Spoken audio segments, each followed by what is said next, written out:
This is not a performance. This is not fashion. This is not spectacle. This is not controversy. This is memory.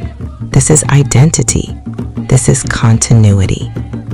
Welcome to Nkosi Wumhlanga, the Zulu Royal Reed Dance.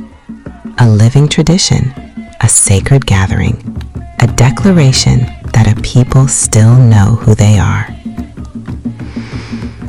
Today, we journey together, not as tourists, not as critics, but as witnesses. From the royal homestead of Kwahangala Monkengane Royal Palace to the ancestral grounds of Enyokeni Royal Palace. This is the story of dignity, told through song, movement, and belief.